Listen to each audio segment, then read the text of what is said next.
Oh, yeah, you know, Igo when I bog your bar soon. Come your banner. Okay, your bar soon. No, give away or I return it. You go get Jan yesterday. We are returning now. If you want So Iyore, you know, give away. You go now when I have one Jan yesterday. Do we ring road. I when I do to the ring road. You go know me heavy.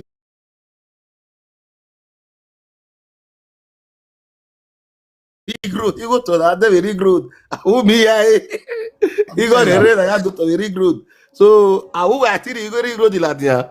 So now we beg away. Enogie. You have to top. Enogie. We have to top. We go there. Iyore came and support ya soon. Okay, you get sort you get now when you am umeva me na ya sanitize do we ma see one ya bi we see oni asun ya no what yare no prince iyo gwo me no prince we me Iyore la go wa me Iyore wa go no be biasaka ni ma bie ya ba se wa ni bie me na gba mo etia be ya bie Iyore we have if your ma working. All right, now let's go. I want to play Iyore. Mona me first. Okay.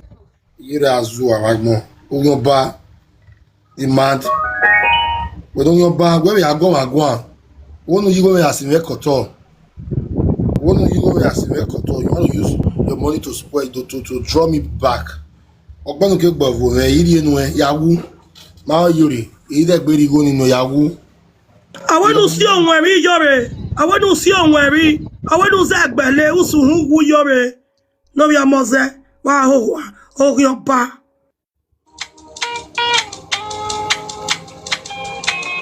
It's Enogie one by two. I tell you with you ya mana ya. We no go Enogie one by two. I tell you with you ya mana ya. We no go.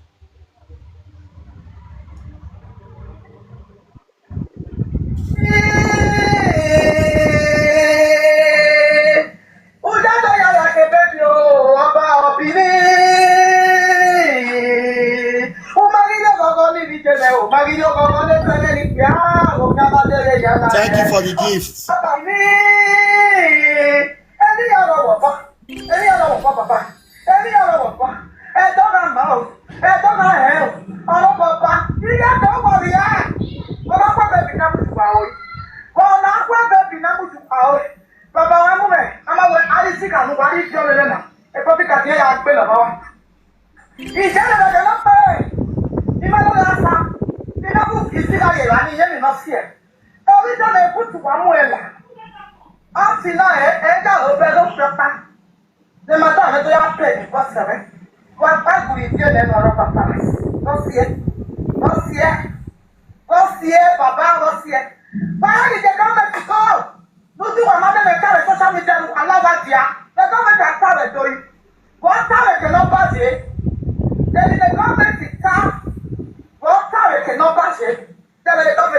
Now, fine. Okay.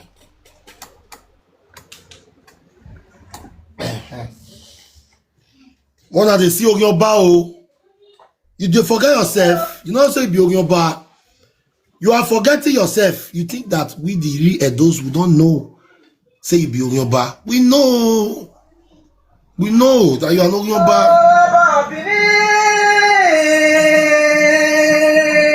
The way.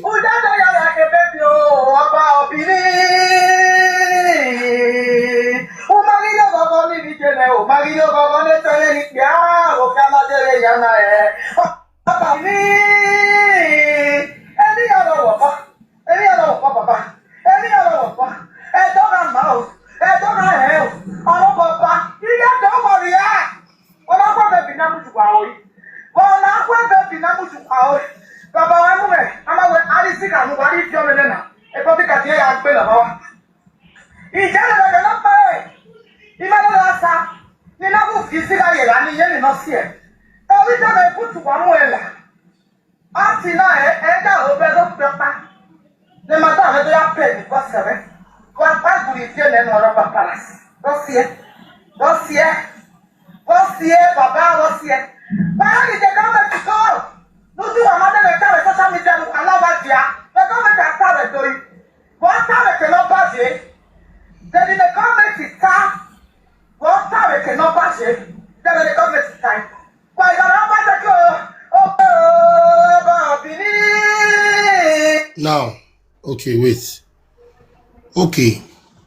After you don't do all these ones, then Benin people go still get demand. Take go your platform. Go dey beg for money. You see I say poverty and bastard. You see I say people they go there, not be say they really want to go there because say they love am. They are going there because of money. They need money for feeding. That's why I still beg the other day say, me I want Saga Juliet again. Yes, Saga, eh? Because we are go. And she's using that advantage on them by telling them to come to their platform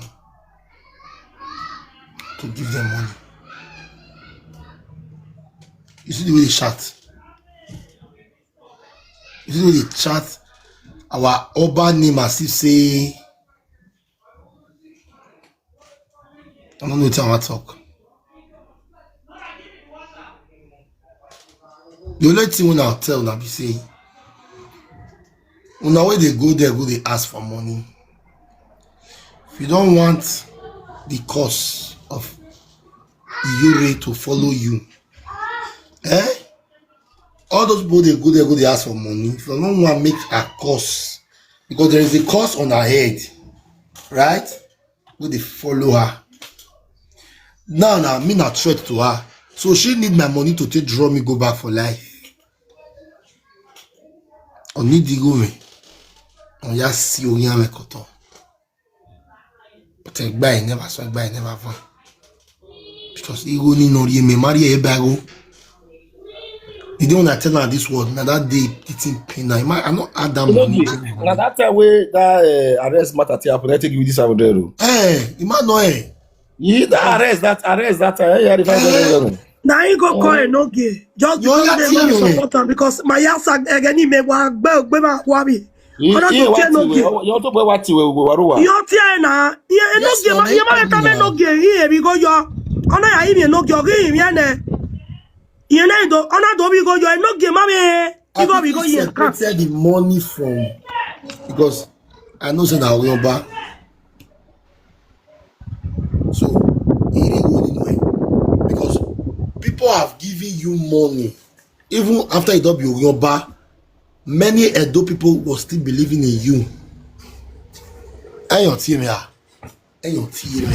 What do you need poverty here?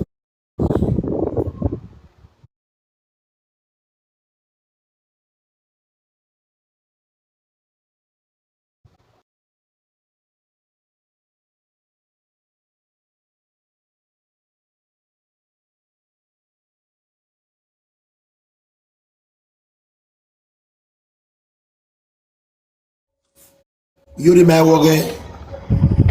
Iyore that you wage me. She cannot come back again and join us. That one if they talk out for palace say she's not one of us. Now what did I tell her? Now what me tell her say if you don't go Nigeria, go Benin, come back, say they don't accept her. You go see her. Many things where you see they do. Forget say see they okay, no Prince, my brother Enogie. You see that video where you play just now? You see that video where you play just now? Una well kawu. Do you know where I via ball at Yaredo few days ago? Iyore I'm here docman Iyore we la video na ya road agwa.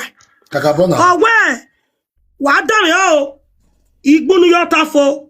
O we tan fi medo di go agbe me o ma. Ndo bi edo ni hin obi sese. O we yen wa la ko wa na via ball ni ladian.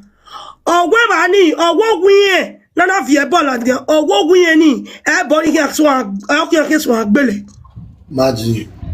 That was what she said last week here. She's still doing it. Ni ewu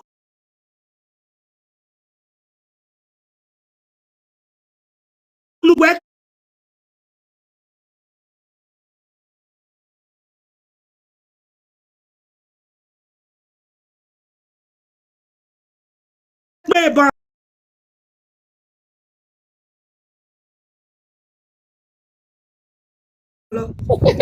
Ọmọ gbọ́nìkì. Why we be who now? What is La that? we fia wen nu weda nu na gbe ni. Ni ma na gbe wo yan ba na na zu o ke na sungu. La gbogbo bi je me no bi je case of next time. Wen mi opa awo ma o give ya won. Iyore ogwale ma wen bo na mu gbe. Ogwale ma no si bagbe. Iyere ogi ma. Wen mu yere Enogie no bi je me case of next time.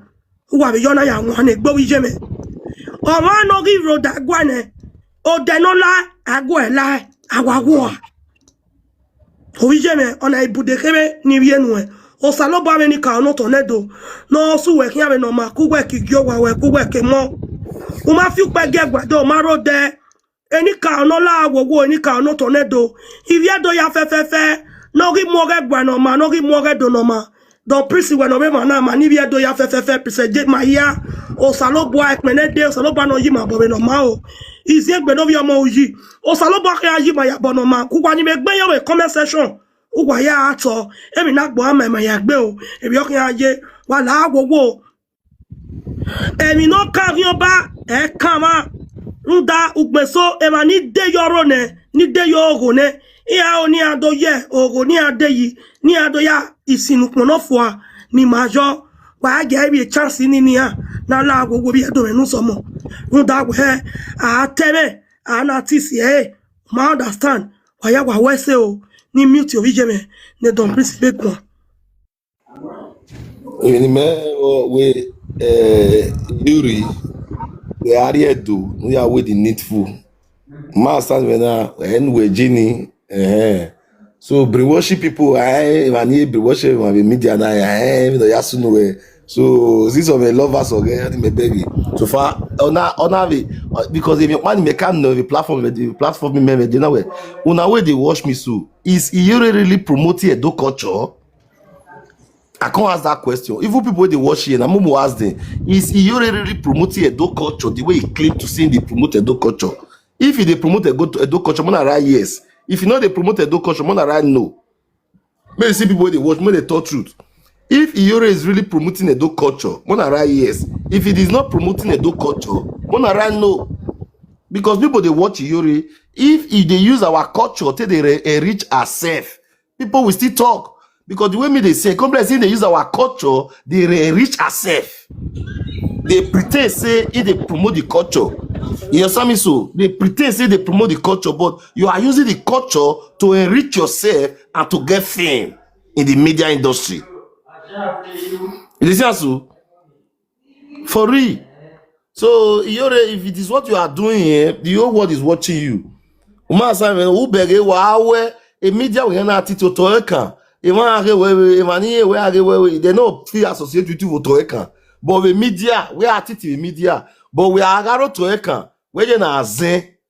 Oh, the time where you na zen because why? What done yo? Or waiting and music in Edo. I can Ogoba be serious in Edo. I can you as Ogoba be defending Edo. When you have something for your head, you never do. You have a cause on your head. When my wife, they ask you sing Edo or argue when you see you sing Edo. Continue to do the same thing. No car. We will never throw give palace. We will never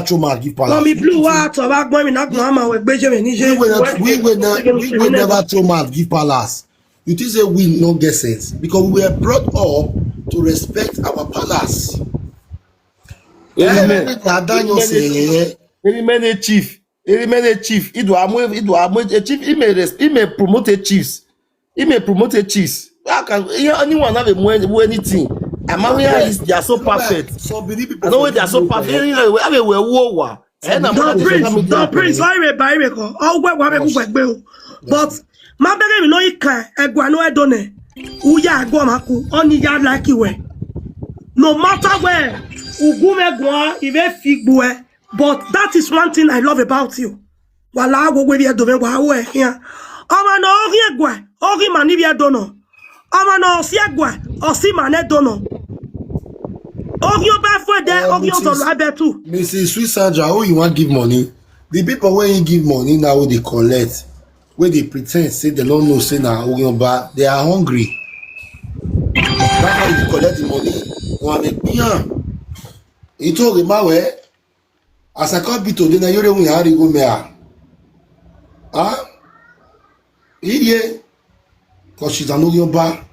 But we support one in Ogunba dey firi. No never your masho to the real Ogunba, but now they come up now. Be upcoming Ogunba.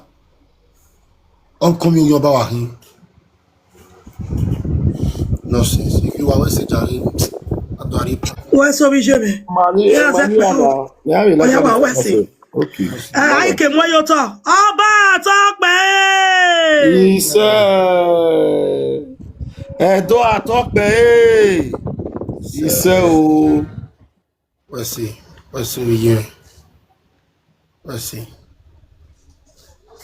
I had person yesterday now. On my blog, we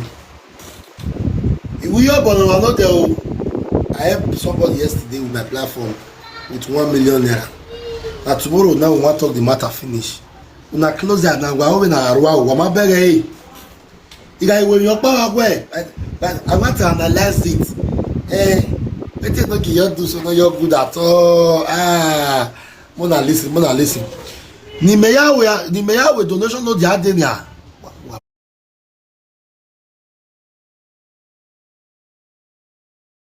My beg on you.